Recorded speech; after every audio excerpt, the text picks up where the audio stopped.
Hello everyone and welcome back to another Make It Monday video. Today I'm going to be doing a little bit of die cutting and creating a distressed ink background.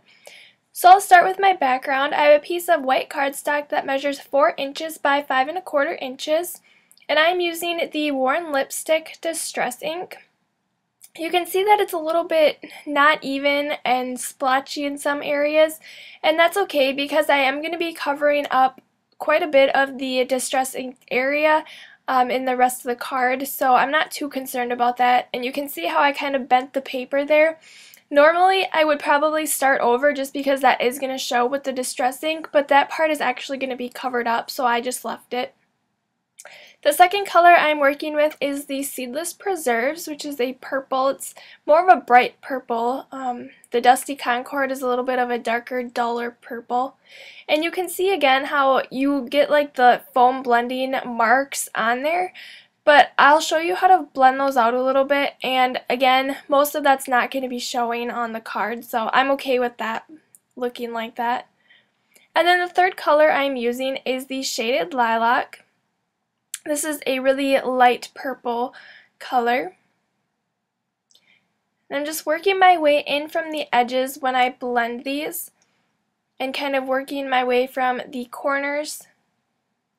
And then the key to distress inks, if you just keep adding more ink and blending it out, it is gonna give you a smoother look in the end. So I just suggest keep adding those colors, and you can see how I'm going over the Seedless Preserves ink.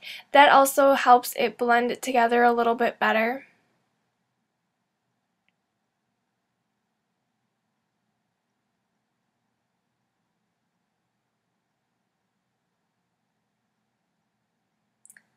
Alright, so I'm just going to blend a little bit more. The part where the Worn Lipstick and the Seedless Preserves meet is a little bit too splotchy for me, so I'm going to go back in with the Worn Lipstick and blend over. So I'm going to overlap the Worn Lipstick with the Seedless Preserves, and that just helps it blend a little bit better. This isn't perfect, but as I said many times before, most of it's going to be covered up. So I have the Chloe stem die from Memory Box, and I have another piece of white cardstock that measures 3 3/4 by 5 inches, and I'm going to die cut this out, and I'm not using the die cut part, but I'm using the negative part of this piece of cardstock. So it's just another way to kind of stretch using your dies and using them for different purposes. So I am running that right through my Kettlebug. I taped it into place so it wouldn't move while I put it through there. Otherwise, sometimes the dies do like to move. Alright, so you can see I die cut that out, and I had to cut in some places because some of the smaller areas didn't quite cut. And then I'm using the Fresh Cut Florals from W+9. I'm not actually going to use any of the flowers, but I really like these sentiments. I love the font that they're in. So I am using the Thinking of You, and I'm going to stamp that with my Tuxedo Black Memento ink. And I have it down a little bit lower, but I'm actually going to raise that sentiment and put it a little bit higher on my card. I liked it up there just a little bit better.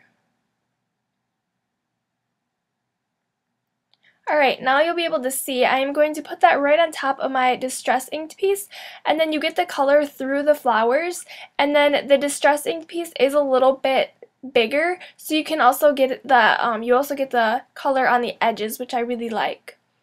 So then I am just adhering that into place with my ATG gun. And then for the smaller pieces, I'm just adding a little bit of liquid glue. That's the Tombow Mono Multi Glue, just so that those don't lift up on the card and like tear or anything like that. And then I can go ahead and adhere that down.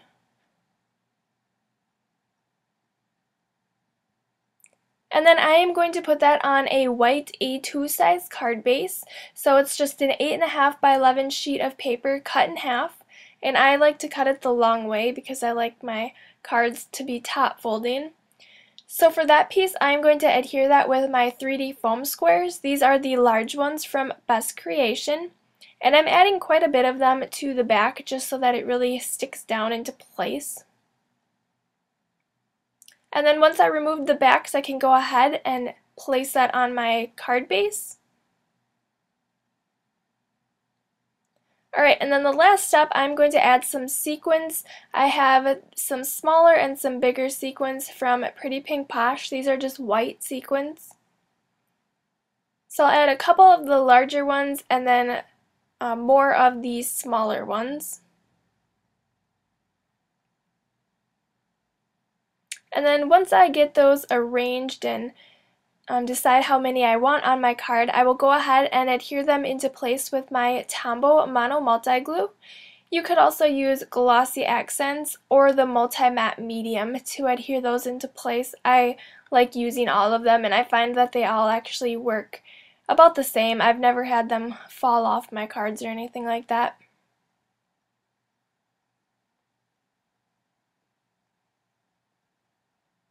So I just added one more sequin on there because I thought it needed 3 down there. And then that is my finished card for today. So you could use many different distress inks and create different colored backgrounds and then create like a set of cards and even give them as a gift. So thank you so much for watching. Don't forget to subscribe and give this video a thumbs up if you enjoyed it, and I will see you back here next time. Bye!